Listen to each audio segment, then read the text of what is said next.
life of a crocodile. Floating, hanging out, chomping at motherfuckers, and doing your best to survive. They usually live in places where there's a lot going on. Recently they found that or an alligator, I don't remember. Near I think that it was probably a gator.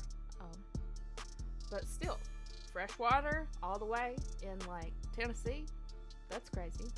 Yeah, it's crazy that there's anything that needs that much warmth to survive that would be this far north.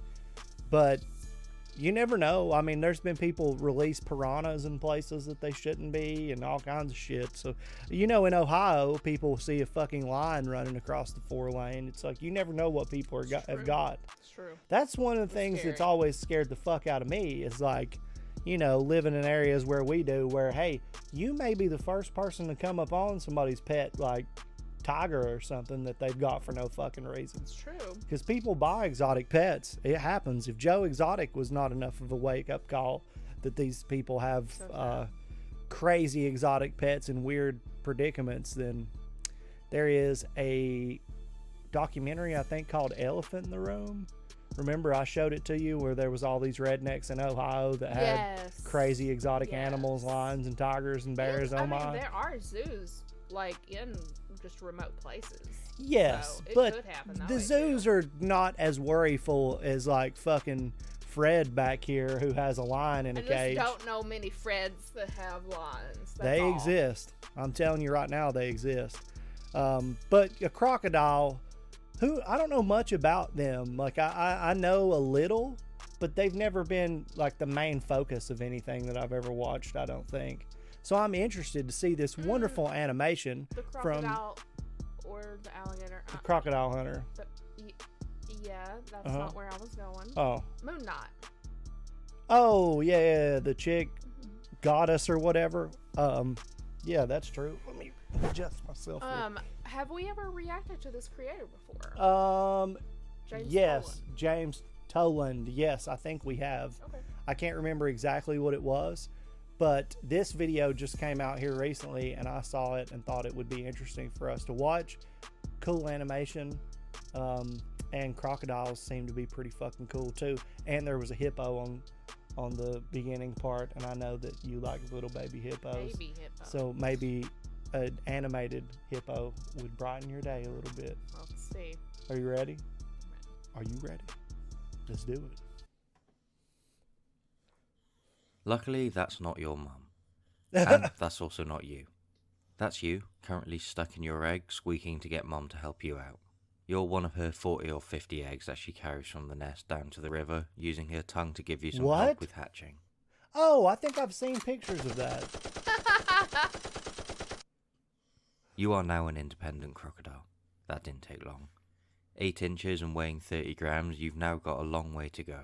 Mum's still hanging around to do what she can to protect you, but you're all more or less on your own now. It may seem like, per female, per year, that's a lot of new crocodiles into the world. Well, it would be if 99% of you weren't consumed within the first year. Oh, God. Let's see if you can make the 1%. You need food, and you're not that big yet, so you have to settle for some small insects and frogs. At 2 months, you decide to leave the starter zone with a party of 4 to collectively hunt some larger prey. With your feet by your side and using a wagging motion with your tail to swim, you wait for your chance to strike and get your share of flesh. Right, it's now time to hit the sunbeds.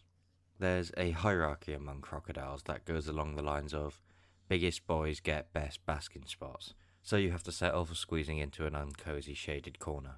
Being cold-blooded means you can't use food to warm up your body temperature, so have to spend time basking on land, absorbing heat through your specially designed skin. After a year, there's a few of you left. Wait, that's not right. Let's quickly fix it. Oh, no. There we go. Look, you survived year 1. You'll probably make it to old age now. Maybe. What the fuck? You're now a foot bigger, and after another year, you're another foot bigger. You see where this is going. By 4 years old, you've grown a foot per year, and you're now the size of an average dwarf crocodile, but your rapid growth is going to start to slow. Making it to this age without being eaten now makes you a 1 in 1,000 crocodile. Not great numbers 1 for a in top predator 1,000? species that hasn't needed to change since dinosaurs. After basking on land for a while, you're now too hot and you can't sweat, so that gives you two options. Jump back in the water or open your mouth. These are your primary ways of thermoregulating your body. You opt for opening your mouth as you can take a nap at the same time to work towards your daily 12 to 16 hours. It also serves as a handy, very intimidating do not disturb sign. You can Yeah, I even would leave an say. eye open for a bit as an added security measure. You awaken from your nap to a tasty smell. Since you're still a small crocodile, you have to take anything you can get, so you decide to belly walk, which is basically what it says on the tin, over to some leftovers for a quick snack. Your tongue is fixed in your mouth, so you can't stick it out for a taste. Guess you just have to go for it. This isn't enough food though, so it's time to head into the water. Your conveniently placed eyes, ears and nostrils allow you to completely submerge and hover motionless for hours as you wait. You have lots of sensory pits all over your upper and lower jaws which I didn't know correspond to that. the slightest disturbances in water, even just a drop. It's been 3 years and you're now around 7.5 feet long, the average size of a Cuban crocodile. You like the heat and heavily rely on it, but it's now the drought season, so it's too hot and just opening your mouth won't do the job. After finding a nice spot, you dig out a cozy riverside burrow to shelter from the heat. A Obviously, naked mole you're rat. quite large, so these burrows can also be quite large, with Nile crocs digging the deepest of any animal.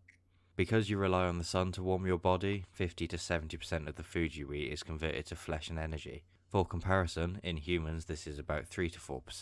Is that Steve This gives Irwin? you a very low So- metabolism, meaning you could go nearly a year without eating, living off Wow. the fat stored mainly in Shit. your tail. You'd rather not. It's not ideal for you, but what is helpful is being able to see out the rest of the drought from the comfort of your burrow. After another few years, you've hit 9 feet, roughly the size of a freshwater crocodile. You've hit maturity, so you are now an adult crocodile. You're also now big enough to take some larger prey. Although you have a tiny brain in comparison to your body, you do possess some advanced cognitive function, including the ability to recognize the daily drinking pattern of land animals. Oh, You wait shit. for night when your prey can't see anything, but you can with your advanced night vision. Before you submerge, fully this time, you protect your eyes with your third transparent eyelid. You also have flaps covering your ears, nostrils and throat, Man, protecting them that from the would be water, useful. along with salt Yeah. glands to filter away any salt if necessary. After waiting 20 minutes, your prey shows up right on time. The large stiff muscles that bulge out of your head give you the most powerful bite in the animal kingdom, and as soon as your prey thinks it's safe to take a sip, you clamp on and pull them under. You can bite hard but can't chew very well, so opt for swallowing your food whole. That meal was tough, even knocked out a tooth. Oh. Luckily, you can just grow them back like 50 times each. Not being much of a Holy chewer means you shit. have to go pick up some extra help to grind up your food. Your stint underwater also built up an What? oxygen debt, and you're able to Yeah. flush your CO2-loaded blood into your stomach, resulting in even more acid being produced in your already very acidic stomach, Holy helping you fuck. dissolve the prey. Time to head back to land and claim a nice basking spot. You're the most social species of reptile, but don't really socialise. Just hang out together at certain points of the river. Unless you're a saltwater, then males will never tolerate each other in the same area. Really? You're also not that territorial. Again, unless you're a saltwater. Then you are. As you're basking away, you start to feel a slight nibbling on your tail. You look up and see a large, grey, unhappy hippo, so you know you just have to accept it. Don't worry, you'll get him back one day. Another few years of this routine gives you West African slender snout status at around 12 feet long. You're older now and have learned that you don't always have to go after prey. You can make them come to you. It's the bird nesting season, and lots of would-be mummies and daddies are looking for good sticks to no. build their nests with. You might have noticed that every time you eat, you appear to cry. Don't worry, they're just crocodile tears. As you swallow, air from your sinuses enters your tear ducts, which then overflow out of your eyes, so you appear to That's cry. sang for Being a reason? dinosaur with zero empathy means you don't ever actually cry, and the tear ducts exist only to clean your eyes. You've been mature for a number of years I now, didn't so know maybe that. it's time to give mating a go. After some riverside aggression, you manage to find a partner and initiate a complex courting ritual involving lots of snout touching and vocalizations before heading off into the water. Once you return, the female digs out a nest and lays around 50 eggs before covering them up again. The temperature of the eggs during the 2 to 3 month incubation period is what decides whether they're male or female, with only females hatching at lower temps and both at higher. Usually, the mum would look after the eggs, but if something were to happen to her, then the dad would take over, meaning I don't have to specify which one you are this time. As soon as you start to hear some squeaking, you dig out the eggs and take them to the river. You take one quick glance at all your new hatchlings before they start getting picked off one by one. Fast forward another 10 or so years and you're now around 16 feet, the average length of a Nile crocodile. Still not the largest species though, that's saltwaters that have exceeded lengths of 20 feet. You're now at the size where, out of what's available to you, it's easier to name what you don't eat. Along with your overpowered bite and stealth abilities, another reason why you've survived 65 million years are the bony deposits on your back and tail, forming your thick protective scales. They're also very touch sensitive and highly vascularized, so you can absorb heat through them and sense any threats. With your advanced size, you can now lay claim to the best basking spots, but you don't hang around long as your sharp hearing picks up the sound of your favourite time of the year. Animal migrations across the river give you an excellent chance to grab a large meal, if no one decides to interfere.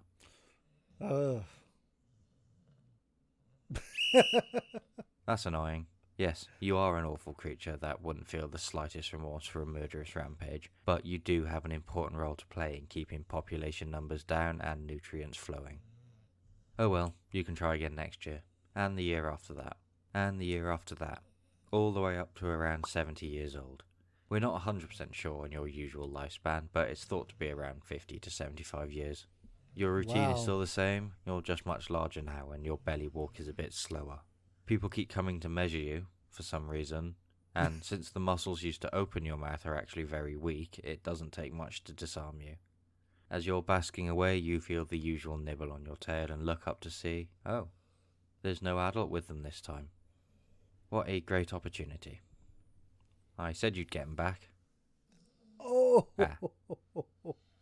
Well, we all know how this ends. You had a good run. Shorty, if you haven't noticed, has been snoring and taking a big nap all through the video. He's just below the camera level right now. He's a bit of a lounging lizard himself. He is.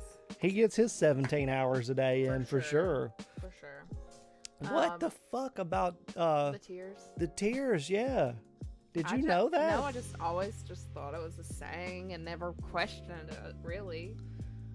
We keep learning this stuff, like in the Internet Historian video about the cocktail. I wish I didn't know that. Okay, I really, really, really wish I could just take that out of my brain, because there's been a couple of times where I've heard the word cocktail since I've watched that video. When you keep thinking about herbs getting shoved up a horse's ass. Yeah, it's awful. But crocodile if you tears. haven't heard that, you can go check that one out. Wow, what the fuck, man? That's I wild. think that the coolest thing is that they have the protective eyelids and the nose and ear holes. Like, I grew up loving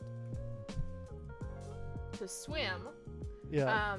But, I cannot swim without holding my nose. So I would always have nose plugs and I would get ear plugs. Like, I was the dork that had, like, I could not, I had the goggles, the full-on.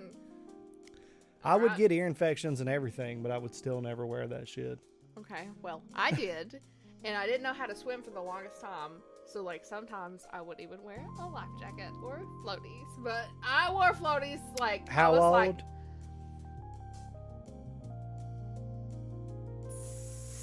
7, maybe? That's not too bad. I was thinking you were going to say like 12 or 13, and then I was going to make fun of you. Life jacket for sure. I have a picture of me at a birthday party with a life jacket. Nobody else had one on. Were you embarrassed? I don't think I was then. I really don't. Just now? Just now it's like, oh my God, you were that kid.